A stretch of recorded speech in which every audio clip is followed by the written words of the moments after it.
Hello दोस्तों, आज हम आपको एक ऐसी कहानी सुनाने जा रहे हैं जो न केवल अद्भुत है बल्कि रोमांचक भी है। आज हम आपको ले चलेंगे एक अद्भुत और रोमांचक यात्रा पर, जहां आपको मिलेगा दो महान देवताओं का सामना, जहां दो महान देवता भगवान कृष्ण और भगवान शिव आमने सामने होते हैं। यह कहानी हमें महाभारत के एक विशेष प्रसंग की याद दिलाती है। महाभारत, जो भारतीय इतिहास का एक महत्वपूर्ण हिस्सा है, उसमें कई ऐसे प्रसंग हैं जो हमें जीवन के महत्वपूर्ण सबक सिखाते हैं। युद्ध भूमि तैयार है और दोनों ओर से महाशक्तियों का प्रदर्शन होने वाला है। यह युद्ध केवल बाहरी नहीं बल्कि आंतरिक भी है। भगवान कृष्ण यदुवंश के योद्धा, बांसुरी बजाने वाले, और भगवान शिव तांडव के नायक, दोनों एक दूसरे के आमने सामने खड़े होते हैं। दोनों की शक्तियां अद्वितीय हैं। कृष्ण का चेहरा शांति से भरा है, लेकिन उनकी आंखों में एक अद्भुत तेज है। उनकी मुस्कान में एक रहस्य छिपा है।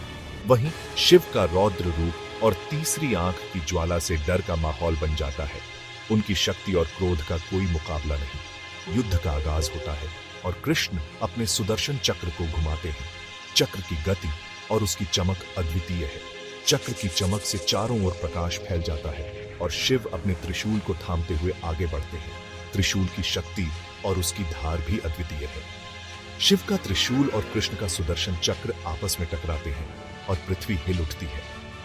यह टकराव केवल भौतिक नहीं बल्कि आत्मिक भी है। दोनों देवताओं की शक्तियों की टकराहट से आसमान में गूंज उठता है।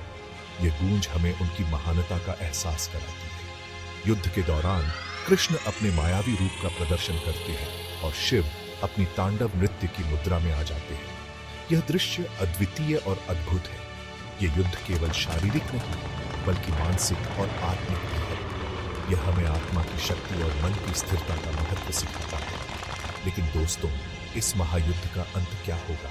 क्या यह युद्ध किसी को हराने के लिए है या यह हमें कुछ और सिखाने के लिए है? क्या यह युद्ध केवल शक्ति प्रदर्शन है या इसके पीछे कोई गहरा संदेश छिपा है? यह सवाल हमें सोचने पर मजबूर करता है। जैसे ही युद्ध अपनी चरम सीमा पर पहुंचता है, कृष्ण और शिव दोनों एक दूसरे को सम्मानपूर्वक नमन करते हैं। यह दृश्य हमें सिखाता है कि सच्ची महानता विनम्रता में है। इसी के साथ यह संदेश मिलता है कि सच्ची शक्ति बाहरी संघर्ष में नहीं बल्कि आंतरिक शांति में होती है। यह शांति ही हमें सच्ची सफलता दिलाती है। तो दोस्तों, ये थी भगवान कृष्ण और भगवान शिव की अद्भुत कथा। यह कथा हमें जीवन के महत्वपूर्ण सबक सिखाती है।